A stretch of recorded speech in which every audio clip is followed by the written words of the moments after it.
What's up, everybody, and welcome back to the channel. We've got a 2011 Chevy Silverado 5.3. It's been wrecked. They fixed most of the front end, but we're having some four-wheel drive issues. This thing has a manual transfer case in it. What I mean by manual, you actually have to shift it by handle on the floor. If you can see here's our shifter. It's not electronic. Well, it's half electronic. So what it does is it indicates when you go to put this thing in four-wheel drive, it sends power over to our actuator here to put the unit in four-wheel drive. So just because you put it in four-wheel drive there, it actually has to send power and signal to our front differential to actually lock in and have four-wheel drive. But this thing is destroyed. So we're gonna see what the fluid looks like. Our CV axles, what we're gonna do, we're making our four-wheel drive a two-wheel drive. So we're gonna be taking our ends off here. Our CV axles, I mean, they're just locked down. Don't wanna move it all barely. It's pretty good on that one. And same thing over here on this one. They look to be original. I mean, and they're just really jumpy, don't move really easy at all. So what we're gonna take this apart. We're gonna leave our knuckle together here. We're gonna put this back in our hub, tighten it down so our wheel doesn't fall off. Y'all guys stay tuned. Got more coming shortly.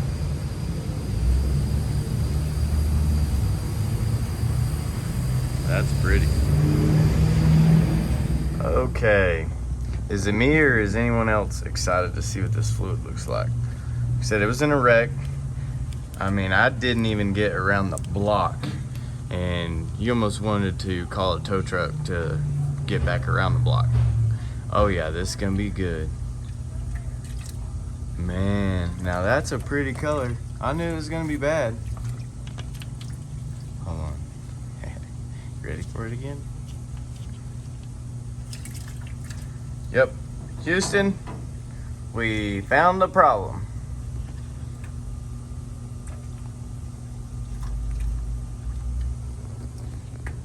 I think it's gonna, I don't think that's normal.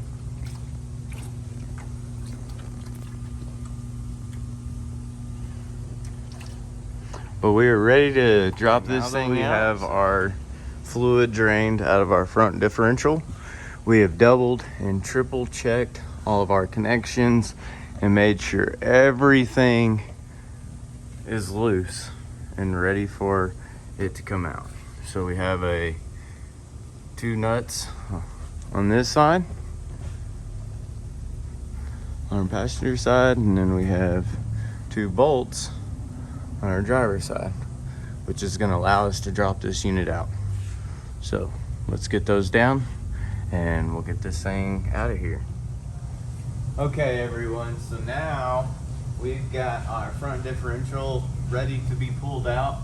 I have double, triple checked everything. So we're gonna get this thing out and get this thing put back together in a timely manner. I can't strap it right now. Well, I might be able to, let's see.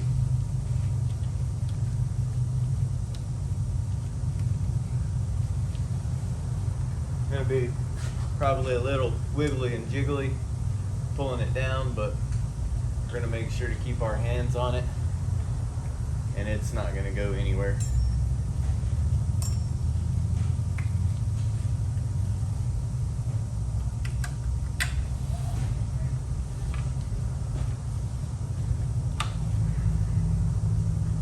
Okay, here we go.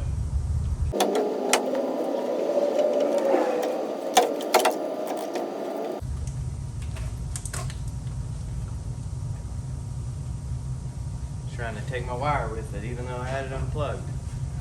Well, you gotta definitely check all 360 when pulling this stuff out, because you'll still get things that want to hang.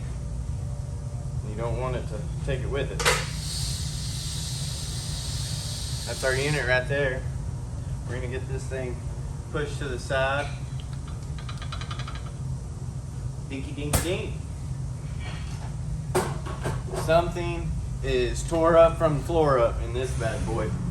So customer will give that to him, put it in the back of the car. When he gets a new one or refurbished, whatever he'd like to do, we're going to be installing it back in with all brand new CV axles, all the bells and whistles. We want it to be brand new, not having any issues. So let's get this out of the way, and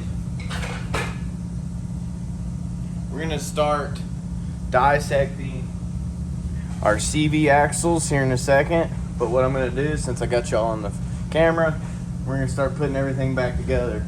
Putting our struts back on. We're going to be putting our anti-roll bar back on.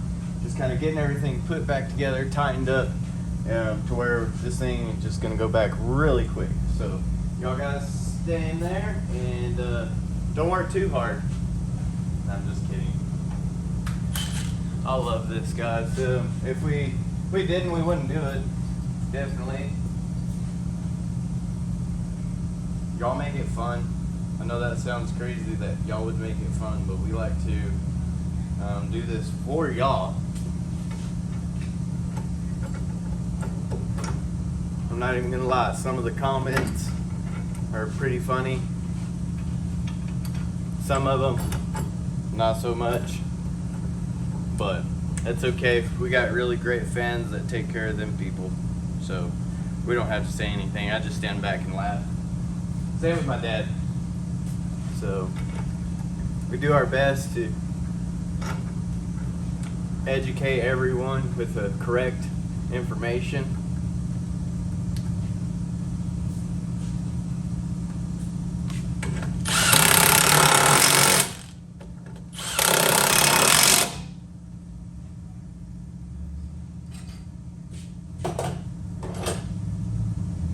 What I'm doing is putting some anti-seize on these bolts.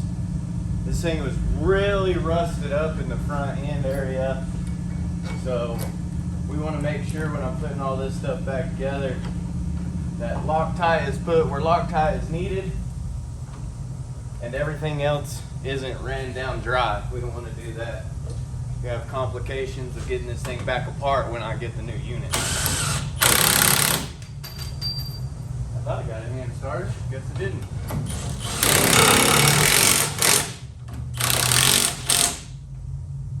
Nice. So that's all nice and tight. We're gonna go and check our anti-roll bar. Pretty sure I've already got it tight. I didn't start the video before. Tight.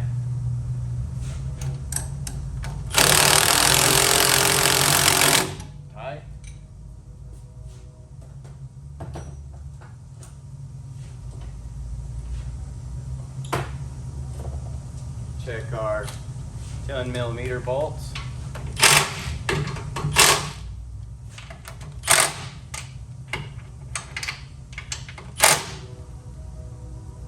Okay, now since that's all tight, we're going to double check everything. Looks good there.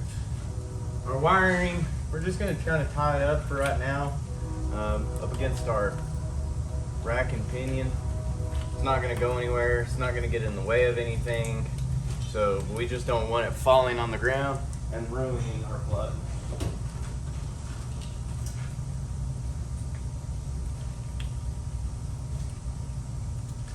Hope everyone is having a wonderful day.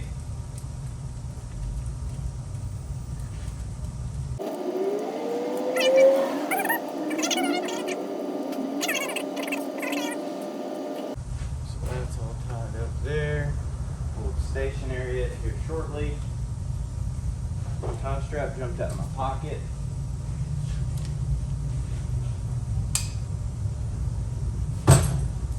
Okay, so everything's nice and tight. We're gonna go ahead and put our nuts and bolts back where they were original. Where once I go back and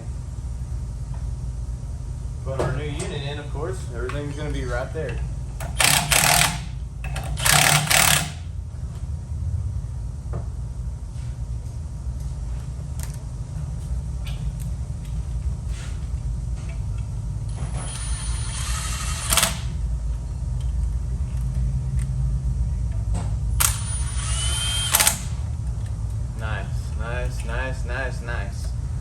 what we like. Now we're not going to be able to put our strap bolts in for our drive shaft. We're going to just put those in the customer's vehicle along with our CV mount pads. We're going to be putting those bolts in a bag too, so the customer can just hang on to those and we don't have to worry about them going anywhere. So that's all together there. Y'all guys stay tuned, and we're going to get our CV axles taken apart, see if I can get a video showing y'all what it looks like in the knuckle area, and see y'all shortly. Okay, so now I've got one of our CV axles in the vise. We can really see how kind of locked down this thing is. Like, I mean, it won't, it's just really, like these things should just be able to, nice and easy, and it just wants to lock everywhere it goes. So I'm really kind of excited. Like, I'm really having to work that like that to get it to move. But it just wants to lock down if you do it slowly. So I'm really excited to kind of see what that looks like, see if there's any grease in here at all. Don't see where the boot would have slung it out, but this thing was pretty rusty. So let's check it out together. We're just gonna cut this thing off here, dissect it, put our hub on. Just before we get started, what I have is my Milwaukee drill. Got a cut-off wheel on the end of it, a small one. These are welded straps, so I'm just gonna cut this and it's gonna pop right off there. And you know, yeah, we could get aggressive with it and just destroy it all, but you know, here I'm still gonna take it apart nicely and do it right. So y'all guys stay tuned. We're gonna get this cut off my hands. What I want to show y'all is there's a clip. That's what I was digging for. Right, let's see. Sorry for my shakiness. Right there. So we've got to pull that U-clip off to actually, let me zoom out. Ooh. Oh, too far. So we can actually get the end off here. So y'all guys stay tuned. I'm gonna set y'all down, let you watch me get this off. Okay, so I'm gonna try to let y'all watch this. I'm just gonna pry this apart, and it's gonna should come right off, just like that. So we're just gonna clean this out, make sure none of this has any grease in it, to where when we put it on, it's not slinging none of that. We don't want none of that. So this is no good. We will not be using it ever again. When the customer comes, he will be getting new CV axles. He's going to be getting his new differential, all new. We don't patch anything. So there's one more to go. Okay, I'll put back together. Bolts in. Yes, they are tight. That's just as far as they go, because of course our differential is supposed to be in here. Same with our nuts here. Wires tied up, out of the place. Knuckles in. Caps back on, all Loctited. Ready to put some tires on, and let's roll with it. See y'all soon. Okay, so one last little trick. I'm sure a bunch of y'all probably know this, but those of you that don't, it makes your life a lot easier. And it's how to flip a tire. Turn it like this. It's going to be backwards. Know where your valve stem is and where you want to put it. You're just going to flip it up, nice and easy, just like that. So it helps when you're only here by yourself, or everyone else is busy and you don't want to interrupt them. So that's how we get a tire on by ourselves. Some of these wheels, they're pretty heavy. This is steel wheel, so it's not as bad. But you get some of them aluminum ones, they're very heavy. So there you go. A little small tip. If you didn't know, now you know. If you know, keep doing it, because I know it works.